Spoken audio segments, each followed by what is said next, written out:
انور شعور نے ایک مصرے میں یہ مشورہ دیا تھا کہ کم کہو، اچھا کہو،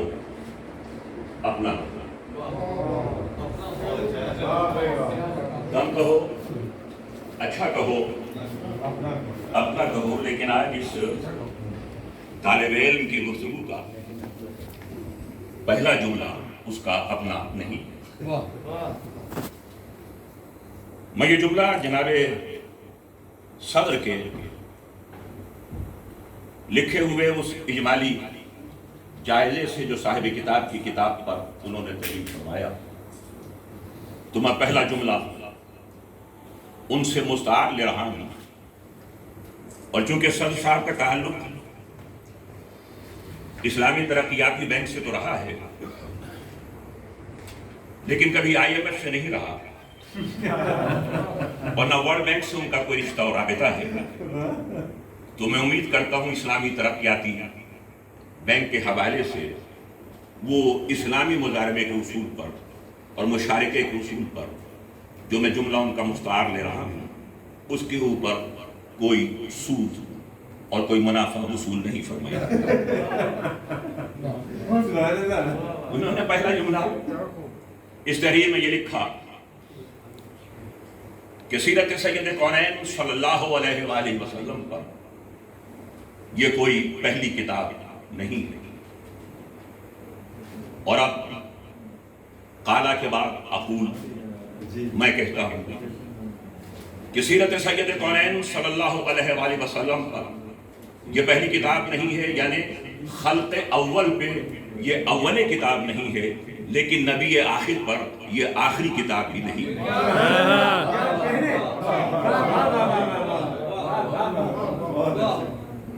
اس لیے کہ یہ وہ ہستی ہے کہ جس کا ذکر کرنے کے لیے یہاں پہ جب لفظ ذاکر استعمال ہوتا ہے تو یہ اسماء الحسنی میں سے ایک اسم ہے۔ دیکھنا یہ چاہیے کہ خود اللہ کس کا ذاکر ہے،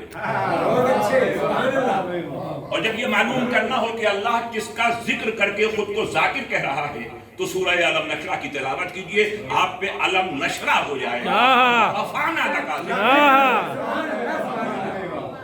ذکر کو بلند کر۔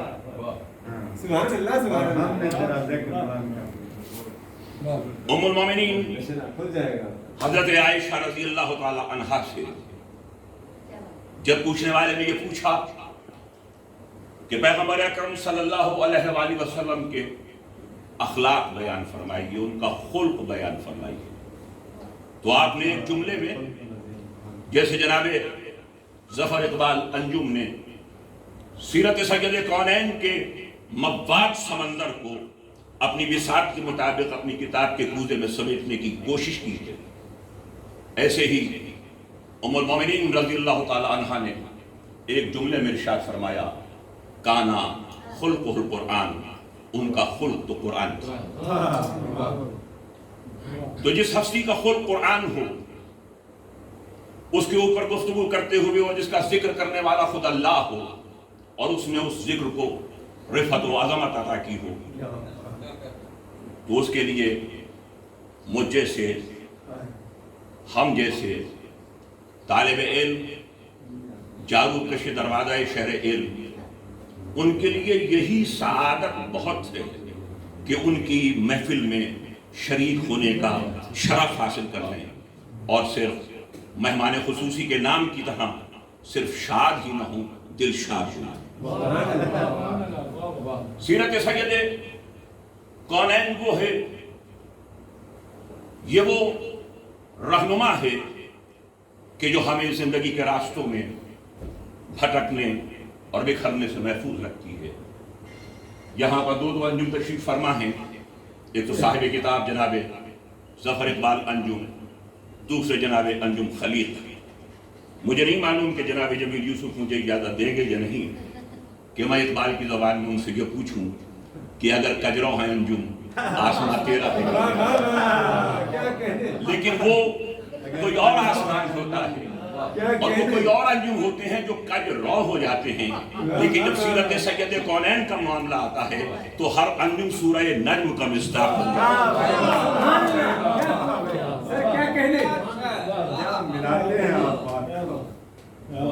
معزز خواتین و حضرات، میری کوشش یہ ہے کہ آپ کی زیادہ سما خراشی نہ کروں اور کم وقت دوں۔ جناب جمیل یوسف نے یہ فرمایا کہ علامہ شبلی نعمانی وہ دماغ سے لکھتے تھے، ان کو مسلسل نہیں پڑھا جا سکتا، تو میں دماغ سے گفتگو نہیں کر رہا، سبحان اللہ۔ اس لیے اگر آپ سننا چاہیں تو مسلسل سنا جا سکتا ہے، بالکل اسی طرح جیسے صاحب تحریر نے دماغ کے بجائے دل سے لکھا ہے، لیکن پھر گزارش کروں گا کہ وہ اور دنیا ہے جہاں دل کچھ کہتا ہے، دماغ کچھ کہتا ہے، لیکن جب سیرت سید کونین کا معاملہ ہو تو جو دماغ میں ہے وہی دل پر، اور جو دل میں ہے وہی زبان پر۔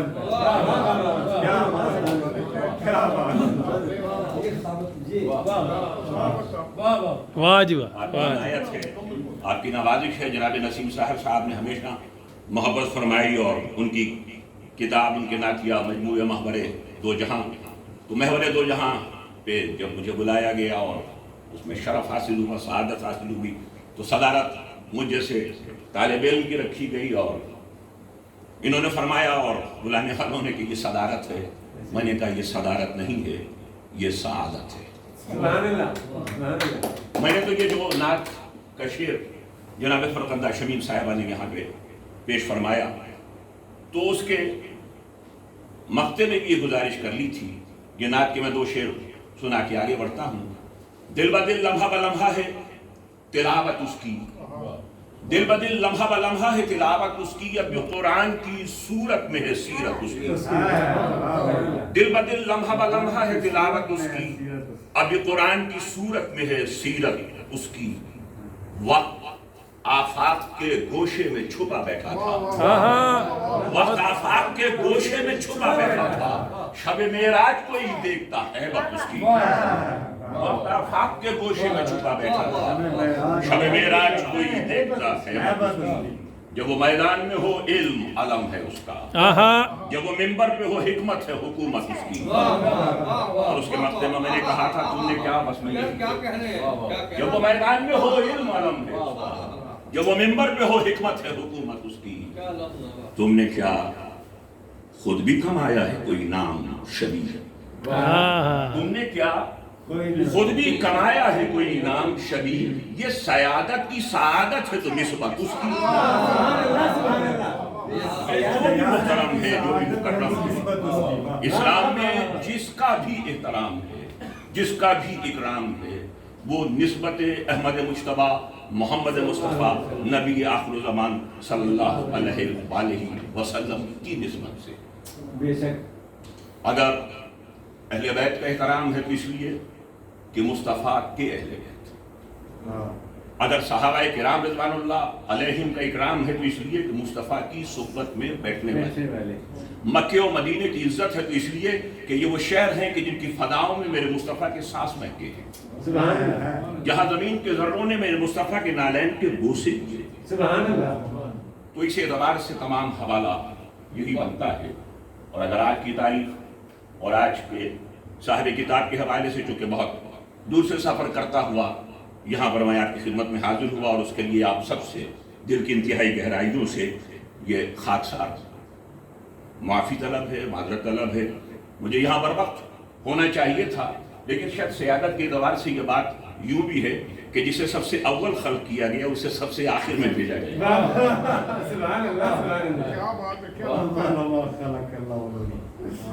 خواتین حضرات، آج 7 مارچ ہے اور 8 مارچ کے حوالے سے جناب محترمہ محمودہ غازیہ صاحبہ نے بہت اہم نکات پیش فرمائے یوم خواتین کے اعتبار سے۔ میں آج کے دن کے اعتبار سے بات کر کے آگے بڑھنا چاہتا ہوں۔ اگر آپ رسل و رسائل، ابلاغ، مواصلات، کمیونیکیشن کی تاریخ پر غور فرمائیں تو آج 7 مارچ 1876 الیگزینڈر گراہم بیل نے اپنی ایجاد ٹیلی فون کے لیے پیٹنٹ آج کے دن حاصل کیا، اور جب اس نے ایجاد کیا تو الیگزینڈر گراہم بیل نے اپنے معاون، اپنے اسسٹنٹ واٹسن کو پہلا جملہ یہ کہا، اور یہ ٹیلی فون پر کہا جانے والا پہلا جملہ تھا، اور یہ اس وقت سے پہلے کی بات ہے کہ جب یہاں جو مقبول شخصیت تشریف فرما ہیں وہ اتنی مقبول اور معروف ہیں کہ جب فون ایجاد نہیں ہوا تھا تب بھی ان کے فون پر 5-6 مس کالیں آ چکی تھی۔ الیگزینڈر گراہم بیل نے کہا Mister Watson will you come upstairs, I need you۔ وہ بلا دوسری منزل پہ تھا، اس نے اسے بلایا I need you۔ اور جب سیل فون، موبائل فون ایجاد ہوا تو 3 اپریل 1973 3 اپریل 1973 پہلا جملہ اس کے انوینٹر ڈاکٹر مارٹن کوپر نے خود پسندی کے تحت کہا، یعنی فون ضرورت I need you۔ جب سیل فون آ گیا اور نرگسیت میں اضافہ ہوتا چلا گیا تو اس نے اپنے حریف کو، جوئل کو، دوسری کمپنی میں فون کر کے 3 اپریل کو 1973 میں یہ کہا، Hi Joel, I'm Marty. I'm speaking from a cell phone, a real cell phone, handheld phone۔ وہ بہت بڑے سائز میں تھا۔ جب پہلا SMS بھیجا گیا 3 دسمبر 1992 کو، تو اس SMS میں، اس پہلے شارٹ میسیجنگ سروس، اس پہلے ٹیکسٹ میں نائل پاپورتھ نے صرف اور صرف میری کرسمس لکھا۔ آپ حضرات اور تمام معزز سننے والے شاید یہ سوچ رہے ہوں کہ میں یہ سب اول کا ذکر اس لیے کر رہا ہوں اور کیوں کر رہا ہوں۔ میں نے پہلے جملے سے بات کو آغاز کیا تھا، تو یہ میں نے سب اول ابلاغیات کی دنیا کے بتائے، مزید بھی ابلاغیات کے، ترسیل کے، لفظ کو پہنچانے کے، پیغام کو منتقل کرنے کی جتنی اولیات ہیں ان پر اس طالب علم کی، اس خاکسار کی طالب علمانہ سی نگاہ ہے، وہ میں آپ سے تعدیر گفتگو کر سکتا ہوں کہ ابلاغیات میں، کمیونیکیشن میں، تحریر میں، تقریر میں اول کیا ہے۔ لیکن ان تمام اولیات کا آپ جائزہ لیجئے تو ان میں سے کسی اول میں آپ کو اقرا جیسا اول نہیں ملتا۔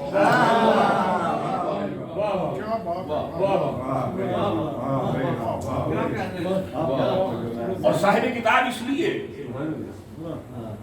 لائق سب تحسین اور سب مبارکباد ہیں کہ انہوں نے کتاب کی شکل میں سیرت سید کونین کو پیش کیا۔ خطاب بھی بہت ہوئے، کتاب بھی بہت۔ اب تو قرآن مجید دنیا کی واحد کتاب ہے جو خطاب ہے اور کتاب کی شکل میں ہے، اور جو کتاب ہے اور خطاب کی صورت ہے۔ ورنہ جو تحریر کا نقص ہے وہ تقریر کی خوبی ہے، اور جو تقریر کا عیب ہے وہ تحریر کا نقص ہے۔ یہ قرآن مجید واحد ایسا معجزہ ہے کہ جہاں پر اگر ارسطاٹل زندہ ہوتا، کہ جو آج ہی کے دن 322 میں گزر گیا، ارسطو 322 قبل مسیح میں 7 مارچ کو، اور بہت سی کتابیں، لیکن اس نے ریٹوریکا، دا اوریٹور، خطابت، ظاہر اس میں جو اولی کتاب ہے وہ ایک اٹلی کے کورکس کی اور دوسرے قبل مسیح کے ارسطو کی۔ پوئٹکس یہ شاعر جانتے ہیں، بطیقہ، اور جو ریٹورکس یعنی ریٹوریکا جس کو عربی میں کہا گیا وہ بھی ارسطو کی تصنیف ہے۔ اس نے جو ابلاغیات اور لفظ کو پہنچانے کی چیزیں بتائیں ہیں تو ان پہ اگر وہ جانتا تو اسے معلوم ہوتا کہ قرآن مجید ایک ایسا معجزہ ہے کہ جس نے کتاب کو خطاب اور خطاب کو کتاب میں اس انداز سے وابستہ اور پیوستہ کر دیا ہے کہ اس کے لیے بڑی گہری بصیرت چاہیے کہ جہاں آپ کو معلوم ہو کہ کہاں آیت کا لہجہ خطیبانہ ہے اور کہاں آیت تحریر کے ذریعے آپ تک کوئی قانون پہنچانا چاہتے ہیں۔ اور ظاہر ہے کہ میں مزید اس پر جو کتاب اور کتاب کا اصل وجود ہے اس پہ کہہ سکوں گا، لیکن میں وقت نہیں لینا چاہتا اور کوشش کروں گا کہ نہیں بہت جو بھی کہنا آپ سمجھے صدارتی خطبہ آپ کریں۔ صدارت تو اب آئین کے تحت صرف خطبوں کے لیے رہ گئی ہے، کیونکہ اب صدارت کا کوئی اختیار نہیں رہا، اور یہ بھی نسیم صاحب کی کشادہ دلی ہے کہ انہوں نے اس کو خطبہ کہہ دیا، ورنہ تو اب دنیا بھر میں صدارتیں اور حکومتیں اور سیاستیں وہ ٹویٹر پہ چل رہی ہیں۔ لیکن بہرحال اگر آپ حضرات مجھے چند لمحے عنایت فرما دیں تو میں ایک مختلف زاویے کی طرف، بہت سے زوایا ہیں جن پہ گفتگو ہو سکتی ہے، لیکن متوجہ کرنے کی کوشش کروں گا۔ دیکھیے، جب سیرت سید کونین صلی اللہ علیہ وآلہ وسلم تو سوچنے والے ذہن میں جناب انجم فرید نے کہا، جناب انجم یوسف نے فرمایا، اور یہ تو اپنی جگہ عقیدت کی بات ہے، جس ان کا نعت کا شعر ہے جناب جمیل یوسف صاحب کا، کہ ہمیشہ اپنا ملجا و ماوا کہا میں نے، ہمیشہ ان کو اپنا ملجا و ماوا کہا میں نے، محمد سے بھلا کا عشق کا دعویٰ کیا تھا۔ ہم اگر ان کے غلاموں میں شامل ہو جائیں کہ یہاں یہی بہت منزلت ہے، بہت بڑا مقام ہے۔ لیکن ایک سوچنے والے، ایک معمولی سے غور و فکر کرنے والے، ایک چھوٹے سے طالب علم کو شاید آپ کی رعایت دیں ایک سوال اٹھانے کی، اور وہ یہ کہ جب سیرت سید کونین کوئی لکھے کہیں لکھے، کوئی بولے کہیں بولے، لیکن اس میں یہ تعین کرنا ضروری ہے کہ یہ سیرت محمد ابن عبداللہ کی لکھی جا رہی ہے یا محمد رسول اللہ کی لکھی جا رہی ہے۔ یہ بہت اہم نکتہ ہے، کیونکہ اب یہاں خشت اول ہی سے جو آپ کا طرز ہے، جو آپ کا یعنی how you treat the whole book، اس کا تعین ہوتا ہے۔ جناب راجہ عبدالقیوم صاحب نے بہت خوبصورت گفتگو کی، اور میں جن شخصیتوں کو سننے سے محروم رہا، میری کم کوشی اور میری کم نصیبی کہ میں بر وقت حاضر ہو سکتا تو میں انہیں بھی سماعت کرنا کی سعادت حاصل کر لیتا۔ اب یہاں پہ بہت اہم سوال یہ ہے کہ جناب ظفر اقبال انجم صاحب، انہوں نے کتاب تالیف فرمائی۔ دیکھیں، ہمیں یہ بھی دیکھنا ہوگا کہ تصنیف کیا ہے، تحقیق کیا ہے اور تالیف کیا ہے۔ سیرت پر جہاں تحقیق کا تعلق ہے، مارٹن لنکس کی گفتگو کی، مارٹن لنکس کی اس کتاب کو چونکہ سرکاری سطح پر یہاں پر بھی اور باقی جگہ بہت زیادہ شہرت دی گئی، لیکن مارٹن لنکس نے اس دعوے کے باوجود کہ وہ جو پرائمری سورسز ہیں، جو اولی مراجع و منابع و مصادر ہیں، ان سے یہ سوالیں لکھ رہے ہیں، لیکن انہوں نے بھی کئی مقام پہ بہت ٹھوکریں کھائی۔ اور میں نے اس معنی میں بھی کہا، اس طرح ہمارے یہ رواج ہو جاتا ہے۔ مثلا مائیکل ہارٹ نے جب 80s میں یہ لکھا کہ محمد مصطفیٰ سب سے زیادہ انفلوئنشل شخصیت ہیں، the most influential 100 of the history، تو ہمارے یہاں بہت شور ہوا۔ اس میں بھی میں نے تاریخ کا موضوع کے نام سے مضمون اس وقت اپنی طالب علم میں لکھا تھا، اور میں نے یہ سوال اٹھایا تھا کہ یہ مائیکل ہارٹ جو کہتا ہے کہ یہ سب سے بڑی ہستی ہیں، تو خود مائیکل ہارٹ کی اپنی سٹینڈنگ کیا ہے؟ دیکھیں، دو مائیکل ہارٹ ہیں۔ یہ مائیکل ہارٹ جس نے یہ انفلوئنشل 100 انفلوئنشل لکھی، ان کی کوئی علمی اکیڈمک کوئی ان کے کریڈینشلز نہیں ہیں۔ دوسرے مائیکل ہارٹ جو ہیں، جو فزسٹ ہیں، طبیعیات کے ماہر فزسٹ ہیں، تو انہوں نے یہ کتاب نہیں تحریر کی۔ ہم جو کلمہ گو ہیں اس میں عقیدت کا تعلق نہیں، اس میں میں جناب نصیر صاحب کے ایک مصرع کی جانب بعد میں آؤں گا۔ ہمیں یہ ضرور دیکھنا ہے کہ یہ محمد ابن عبداللہ کی سمانے ہے یا محمد رسول اللہ کی، کیونکہ محمد بن عبداللہ کی اگر سمانے آپ لکھیں گے تو اس میں تاریخی، تقویمی، کرونالوجیکل آرڈر ہوگا، جیسے انہوں نے اپنی کتاب میں برقرار رکھا اور جیسے اکثر و بیشتر کتابوں میں جہاں جہاں سے ان کے پیراگراف ہیں، جہاں جہاں سے ان کے جملے ہیں، جہاں جہاں سے تو جو بھی طالب علم وسیع مطالعہ رکھتے ہیں تو ان کو آگاہی ہے کہ کہاں کہاں کب کب یہ باتیں کی گئی ہیں۔ مصنف ظاہری طور پہ پہلے ہے، کتاب اس کے بعد ہے، لیکن میرا آپ سے بہت طالب علموں نے سوال یہ ہے کہ محمد مصطفیٰ کی سمانے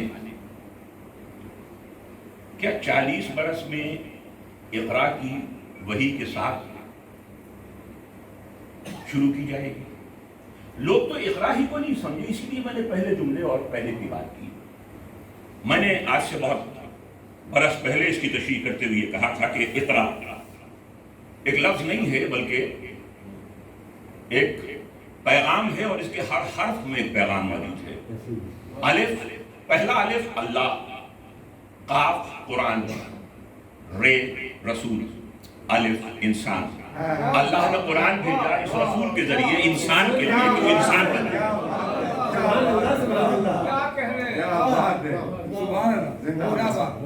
اب یہاں ایک اور نکتہ جس کی طرف میں نے بڑے ادب سے آپ ہستیوں سے اجازت لی، کیونکہ صاحبان علم، صاحبان فکر تشریف فرما ہے، تو یہاں پر میں ایک مصرع دہراؤں گا جناب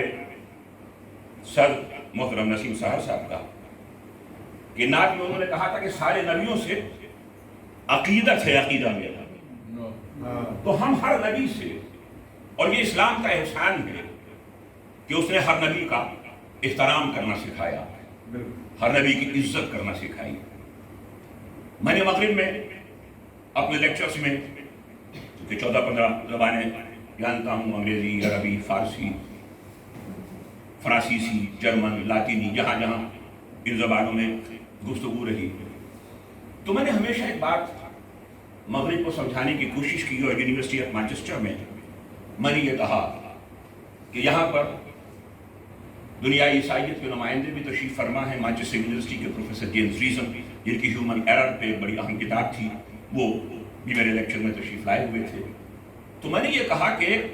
مجھے یہ بات سمجھ میں نہیں آتی کہ دنیائے یہود نے حضرت عیسیٰ کی عفت مآب والدہ گرامی پر، ان کی پاک دامنی پر الزام عائد کیا۔ قرآن مجید نے، اور جس میں قرآن نازل ہوا، اس نے دامن عصمت مریم سے اس داغ کو صاف کر دیا۔ مغرب اپنے آپ کو بہت تہذیبی کہتا ہے، یہاں اگر کسی کو کوئی ٹھوکر لگ جائے، یہاں کسی کو کوئی راستہ دکھا دے، یہاں کسی کا کوئی رومال گر جائے، یہاں کسی کا کوئی ہینکرچیف یہاں پہ گر جائے، تو وہ فوراً اس کو پلٹ کے کہتے ہیں کہ thank you very much, so nice of you, so kind of you, bundle of thank, billion of thank. میں نے کہا کہ اتنی سال کوئی عمل ہو جائے اخلاق کا تو دنیا مغرب کی اس پہ تھینک یو کہتی ہے۔ میں نے کہا قرآن اور پیغمبر قرآن 14 صدیوں سے منتظر ہیں، ہم مسلمان منتظر ہیں کہ عیسیٰ کی ماں کے دامن عصمت سے داغ دھونے کے لیے مغرب کی تہذیب ہمارا شکریہ کب ادا کرے گا؟ پیغمبر اسلام کا شکریہ کب ادا کرے گا؟ تو یہاں پر ہم یہ دیکھتے ہیں کہ جب قرآن مجید نے کہا، سورہ مریم قرآن مجید کا 19واں سورہ ہے، آیت نے آغاز دی کہ حضرت عیسیٰ کو گود میں دیکھ کے، آغوش میں دیکھ کر یہودیوں نے یہ اعتراض کیا، یا اخت ہارون ما کان ابوک امرأ سوء وما کانت امک بغیا، فاشار الیہ قالوا کیف نکلم من کان فی المہد صبیا قال انی عبد اللہ آتانی الکتاب وجعلنی نبیا وجعلنی مبارکا اینما کنت واوصانی بالصلاۃ والزکاۃ ما دمت حیا وبرا بوالدتی ولم یجعلنی جبارا شقیا۔ مجھے تمام آیات پہ گفتگو نہیں کرنی، مجھے صرف ایک بات کہنا ہے کہ مریم کی آغوش میں، گود میں مریم کی، حضرت عیسیٰ کہہ رہے ہیں انی عبداللہ آتانی الکتاب میں کتاب لے کر آیا ہوں، کتاب دے کے بھیجا گیا، وجعلنی نبیّا، اور مجھے نبی بنا کے بھیجا گیا۔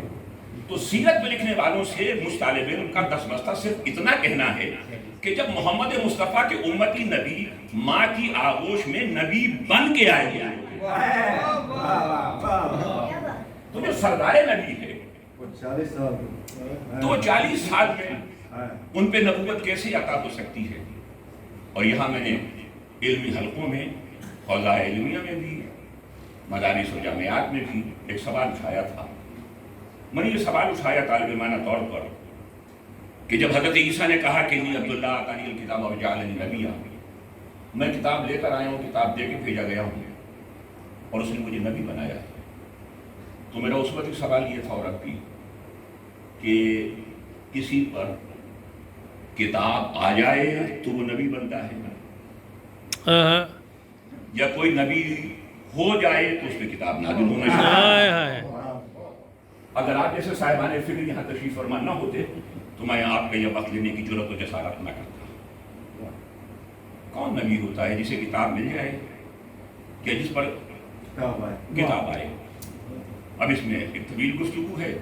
میں صرف اس کا آپ کو نتیجہ دیتا ہوں کہ جو اس طالب علم میں ہی اس نتیجے کو پیش کیا، جو کہ ہماری اب تک کی لکھی ہوئی تفسیروں اور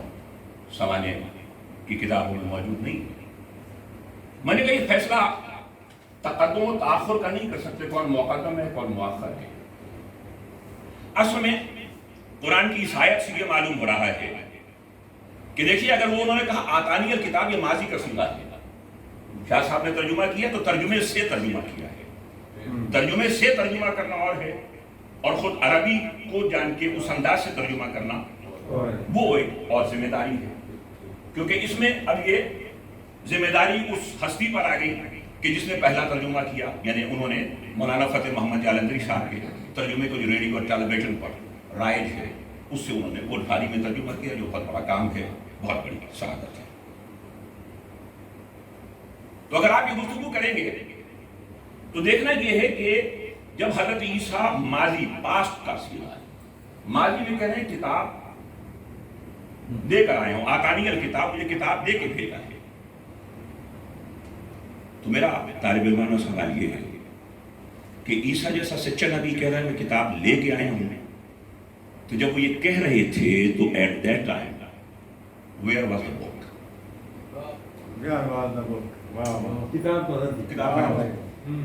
انجیل کہاں تھی؟ انجیل تو حضرت عیسیٰ پر 30 برس کی عمر میں نازل ہونا شروع ہوئی، کتاب کہاں تھی؟ کسی ایک حوالے سے، کسی ایک تحقیق سے مجھے ثابت کر دیجیے، میں مان جاؤں گا، اس لیے کہ علم میں کوئی ضد نہیں ہوتی ہے، علم میں دلیل کام کرتی ہے، نحن ابناء الدلیل، ہم دلیل کے فرزند ہیں، جہاں دلیل لے جائے گی وہاں چلے جائیں گے، سبحان اللہ، کیا بات، تو اب نہیں دیکھتے۔ اور یہ ان سے کہہ رہے ہیں کہ جو مخالف ہیں، دشمن ہیں، ان سے کہہ رہے ہیں، انہیں تو فوراً پوچھنا چاہیے تھا کہ کدھر ہے کتاب، لیکن انہوں نے بھی یہ نہیں پوچھا۔ اس کے معنی یہ ہیں کہ بات کو میں نتیجے تک لے آؤں، اس کے معنی یہ ہیں کہ اصل میں جس نبی پر جو کتاب یا جو صحیفہ نازل ہوتا ہے، وہ صحیفہ یا وہ کتاب، اس کی جو شکل ہے کتاب کی شکل میں، کتاب کی صورت میں، وہ اس کا وجود مکتوبی ہے، لکھا ہوا وجود ہے، لیکن اس کتاب کا وجود حقیقی خود وہ نبی ہوتا ہے جس پہ وہ کتاب نازل ہوئی، اس کا وجود حقیقی وہ نبی ہے کہ جس پہ وہ کتاب نازل ہوئی۔ تو توریت یہ وجود مکتوبی ہے، اس کا وجود حقیقی خود حضرت موسیٰ ہے، زبور یہ وجود مکتوبی ہے لیکن اس کا وجود حقیقی خود حضرت داؤد ہے، انجیل یہ وجود مکتوبی ہے، اس کا وجود حقیقی خود حضرت عیسیٰ ہیں۔ جب بات یہاں تک دلیل اور استدلال اور منطق کے ذریعے آ گئی تو یہ ماننا لازم ہو جاتا ہے کہ پھر قرآن مجید وجود مکتوبی ہے، محمد مصطفیٰ وجود حقیقی، اور جب محمد مصطفیٰ وجود حقیقی ہے تو کسی بھی مسلمان سے پوچھا جا سکتا ہے کہ یہ بتاؤ قرآن مجید میں کوئی غلطی ہے؟ وہ کہتا ہے نہیں۔ بہت اچھے۔ تو وجود حقیقی میں کوئی خطا اور نسیان کیسے جاتا ہے؟ جب پوچھا جاتا ہے کہ قرآن نور ہے تو کہتے ہیں ہاں قرآن نور ہے، تو وجود مکتوبی کو تو نور مان لیں گے، اور جو وجود حقیقی ہے اس کو نور کیوں تسلیم نہیں کیا جاتا؟ اسی طریقے سے آپ یہ دیکھتے ہیں کہ اگر دنیا کی تمام کتابیں مل کے یہ کہیں کہ ہم قرآن جیسے ہیں، کیونکہ قرآن کی جیسے جلد ہے، جیسے صفحات ہیں، جیسے اورات ہیں، جیسے تحریر ہے، جیسے الفاظ ہیں، تو اسی طریقے سے ہماری بھی جلد ہے، ہمارے بھی اوراق ہیں، ہمارے بھی صفحات ہیں، تو ہم بھی اس جیسے ہیں۔ لیکن تمام مسلمانوں کا ہی جواب نہیں ہے، اس سے پہلے کے مشرکین مکہ کا بھی کہنا ہے کہ ما ھذا کلام البشر، یہ بشر کا کلام نہیں ہے۔ تو ماننا پڑے گا کہ قرآن مجید باقی کتابوں جیسی کتاب نہیں ہے۔ تو جب یہ مان لیا تو وجود مکتوبی تو باقی کتابوں جیسا نہیں، مصطفیٰ وجود حقیقی میں ہم جیسا کیسا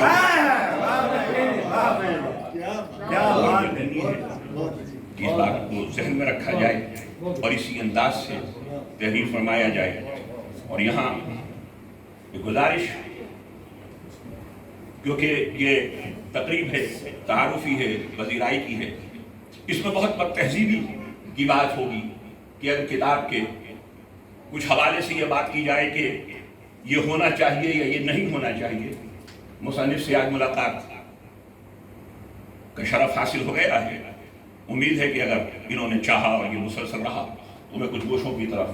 اشارہ کروں گا۔ اور یہ بہت اس لیے جیسے جناب علی خلیق نے یہ کہا، میں ایک تحقیقی طور پہ اشارہ کروں اور اس پر مصنف اپنی آئندہ کتابوں میں اور یا اس کی آئندہ اشاعت پہ غور فرما لیں گے کہ حضرت ابو طالب علیہ السلام، اور یہاں نعت خواں تشریف فرما ہے جناب نسیم صاحب، جناب جمیل یوسف، جناب علی خلیق، محترمہ محمودہ غازیہ، محترمہ فرخندہ شمیم اور دیگر شعراء، جناب طاہر بلوچ، جناب راجہ عبد القیوم۔ بات یہ ہے کہ یہ اولین نعت گو ہے، تو پہلی نعت لکھنے والے حضرت ابو طالب ہیں۔ تو یہ پوچھنا پڑے گا، جیسے میں نے پوچھا کہ محمد ابن عبداللہ کی سمانح اور سیرت ہے یا محمد رسول اللہ کی، تو محمد کی جو تعریف کی گئی ہے مصطفیٰ کی ابو طالب نے، یہ بھتیجے کی حیثیت میں کی ہے یا نبی کی حیثیت میں؟ اور تحقیقی لحاظ سے بات یہ ہے کہ کتنا اختلاف رہا کتنے دور کا، میں ان تمام چیزوں میں نہیں جاؤں گا اور جانا چاہیے بھی نہیں، لیکن دور بنو امیہ میں اتنے اختلاف کے باوجود امیر المومنین علی ابن ابی طالب کے خلاف ایک بازار بدگفتاری کا گرم کر دینے کے باوجود آپ بنو امیہ کی پوری تاریخ پڑھ جائیے، اس میں کسی ایک خط، کسی ایک مخطوطے، کسی ایک اعتراض، کسی ایک چیز میں حضرت ابو طالب کے ایمان پہ گفتگو نہیں کی گئی، اور یہ نہیں کہا گیا کہ میرا باپ ایمان لایا تھا تمہارا باپ ایمان نہیں لایا تھا۔ یہ سلسلہ دور بنو عباس میں شروع، اور چونکہ وہ حضرت عباس جو رسول کے چچا تھے ان تک نسب پہنچتا تھا، اور یہ روایت بھی صحیح بخاری کی حضرت عبداللہ ابن عباس ہی سے مروی کی گئی، تو ذرا ان کے تمام تاریخی تناظر کو، ان سب چیزوں کو دیکھنا ضروری ہے، جس کی طرف جناب انجم خلیق صاحب نے مجھ سے کہیں بہتر انداز میں، بہت بہتر الفاظ میں اشارہ فرمایا۔ جناب محمودہ غازیہ نے 8 مارچ کے حوالے سے بات کی، خواتین کو تو یہی اپنی عزت کے لیے بہت کافی ہے کہ وہ معاشرہ کی جو بیٹیوں کو زندہ دفن کر دیتا تھا، مصطفیٰ نے سکھایا کہ بیٹی کا احترام کیسے کیا جاتا ہے۔ اور میں 2 باتیں مصنف سے عرض کر کے اجازت چاہوں گا کہ دیکھیے، یہ بتایا گیا کہ تنزانیہ میں اور مالدیپ میں قائم مقام سفیر رہے، تو مجھے تو یوں لگا کہ مالدیپ میں انہوں نے خوب مال کمایا، اور یہ مال مال دنیا نہیں تھا، یہ مال آخرت تھا۔ یہ مال کے لیے نہیں ہے، یہ مال کے لیے ہے۔ وہی انہوں نے یہ کتاب لغت مرتب کرنا شروع کیا، اور یہ مال سے مال تک یوں کہ وہ مال بھی رہا اور دیپ، یعنی مالدیپ میں محبت کے ایسے دیپ جلاتے رہے کہ کہنے کو وہ دیپ ہیں، لیکن سیرت سید کونین میں لکھا ہوا کوئی بھی لفظ دیپ اور چراغ نہیں رہتا، وہ ایک آفتاب جہاں تاب بن جاتا ہے۔ میں چاہوں گا کہ وہ اپنی آئندہ کتابوں کے لیے تخصص کا، اگرچہ میں تخصص کے اسپیشلائزیشن کے بہت سخت خلاف ہوں، اور میں سمجھتا ہوں یہ کیپٹلزم کی ایک سازش ہے۔ میں تو قاموسیت، پولیمیتھ ہونے، انسائکلوپیڈک ہونے پہ بلیو کرتا ہوں۔ یہاں غیر مسلم لکھنے والوں کے لیے بھی بات کی راجہ عبدالقیوم صاحب نے۔ مجھے اجازت دیں کہ ایک جملہ ٹامس کارلائل کا اور ایک جملہ ایچ جی ویلز کا آپ کی خدمت میں پیش کروں۔ ٹامس کارلائل نے عجیب جملہ کہا، اور میں نے ٹامس کارلائل کی قبر پہ جا کے اس کے لیے خصوصی دعا کی، فاتحہ کو نہیں پڑھی لیکن خصوصی دعا ضرور کی کہ اس نے کس انداز سے مغرب کو پیش کیا۔ تو اسکاٹ لینڈ میں ٹامس کارلائل نے کہا کہ محمد مصطفیٰ ایک بالکل سچے نبی تھے۔ یہ کوئی بھی کہتا ہے، اور مکے کے مشرک اور کافر بھی کہتے تھے۔ دلیل سنیے کارلائل کی۔ کارلائل نے کہا وہ بالکل سچے نبی تھے، اس لیے کہ ایک جھوٹا میسن، ایک جھوٹا معمار ایک مکان نہیں بنا سکتا، اس نے کتنی بڑی تہذیب کی بنیاد رکھی۔ اور ایچ ویلز نے کہا تھا کہ the principles of brotherhood, fraternity, equality and social justice were never practiced in this world except by Muhammad, peace be upon him۔ یہ وہ اصول ہے جن کے اوپر عمل کیا۔ تو میں یہ چاہوں گا کہ وہ اپنے سفارت کے تجربے سے فائدہ اٹھاتے ہوئے، اگر اس پہ بھی کتابیں موجود ہیں، اور اگر وہ حضرت ابو طالب کی وصیت کے سلسلے میں عربی کی کتاب ہے جو محمود خالد نے لکھی ہے اور مصر سے شائع ہوئی ہے، اگر وہ چاہیں گے تو میں ان کو عاریتاً وہ کتاب دے سکوں گا کہ تحقیق کے لیے دیکھیں کہ اس میں اس وصیت نے ہی واضح کر دیا کہ ابو طالب کا ایمان کیا ہے۔ وہ سفارت میں بھی کتابیں لکھی گئی ہیں، لیکن وہ پیغمبر اکرم کی جو سفارتی زندگی ہے اس کو اپنے تخصص کا اگر موضوع بنائیں، پھر مجھے معلوم ہوا کہ ان کا پس منظر اشتراکیت کا رہا ہے، اور یہ بہت عمدہ بات ہے کہ اشتراکیت اگر پس منظر میں ہو اور ایمان پیش منظر میں ہو تو دین میں بھی آپ سوشل جسٹس سے کام لیتے ہیں، اور دنیا میں بھی آپ جو سوشل جسٹس اور سماجی انصاف کے علم بردار ہیں۔ تو اگر وہ محمد مصطفیٰ کی جو معاشی پالیسیز ہیں ان کے اوپر مزید تحقیق فرمائی، اس پہ بھی کتابیں موجود ہیں، لیکن انہوں نے قرآن مجید نے اور محمد مصطفیٰ نے کیا معاشی پالیسیز تھی ان کے اوپر وہ مزید تحقیق فرما کے اپنی کتاب لے کر آئے، اور مصر میں کتابچہ شائع کیا، اور اس میں جو سورہ حمزہ ہے اس کی ایک علیحدہ تشریح کی گئی۔ اس میں کہا گیا کہ عربی میں اس لفظ کے وہ معنی نہیں ہیں جو عام طور پہ تفسیر کی جاتی، اس کی انہوں نے معاشی توجیہ کی، اس کی اکنامک توجیہ کی۔ اور آخری بات، فرخندہ شمیم صاحبہ بہت عمدہ نظام فرما رہی ہیں، اور اس نظامت میں مجھے ندامت ہو رہی ہے کہ میں زیادہ وقت آپ کے کہنے سے لیا۔ اس کو انگریزی میں کہتے ہیں since you asked for it، آپ نہ کہتے تو میں نہ کہتا۔ تو یہ جو ریڈیو اور ٹیلی ویژن کے لوگ ہیں، جناب شاہ صاحب بہت سینئر، بہت پنجابی جو کہتے ہیں مننے پر مننے، تو مننے پر مننے براڈ کاسٹ ہے جناب فرخندہ شمیم صاحبہ۔ محمود غازیہ کا تعلق براڈ کاسٹنگ سے مختصر سا رہا۔ دیکھیں جب بھی براڈ کاسٹنگ ہوتی ہے یا کوئی بات کی جاتی ہے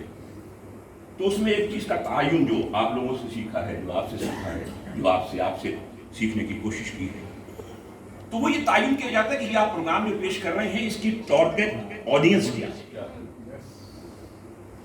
تو جب ٹارگٹ آڈینس آپ دیکھتے ہیں تو کتاب میں بھی آپ نے یہ تعین کرنا ضروری ہے کہ آپ کا جو ٹارگٹ آڈینس ہے، جو آپ کی ٹارگٹ ریڈرشپ ہے، وہ کیا ہے۔ اگر تو وہ ایک عمومی ہے کہ اسے ایک جگہ پہ یہ تمام معلومات مل جائیں،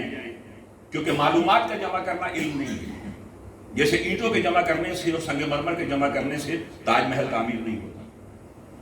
تو جب ہم آڈینس کا تعین کر لیں گے، ریڈرشپ کا تعین کر لیں گے،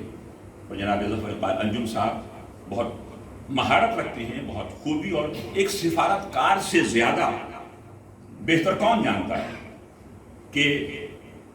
اسے اپنے مقصد تک کیسے پہنچنا ہے۔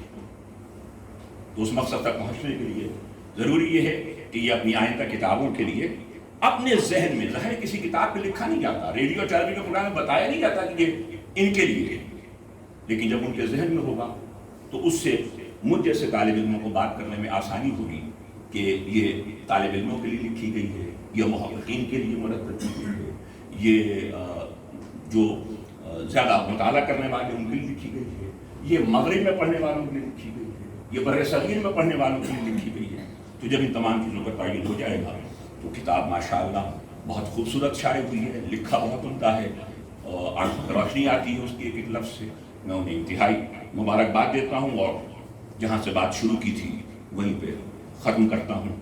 اقرا، پہلا لفظ، پہلی بات، جو بھی کہے تو اول خلق پہ پہلی بات پہلی ہی رہتی ہے، اور یہ بنی نیازی کی طرح سے پہلی بات آخری بات نہیں ہوتی، اس لیے کہ محمد مصطفیٰ کے لیے کوئی آخری بات کوئی ہم جیسا فانی انسان نہ کہہ سکا ہے، نہ کبھی کہہ سکے گا۔ جب بھی محمد مصطفیٰ سیرت سید کونین کی بات ہوتی ہے تو ہم آخر میں بھی پہنچ کے کہتے ہیں کہ ہم ابھی آغاز میں۔ خواتین حضرات، آپ کا بہت شکریہ۔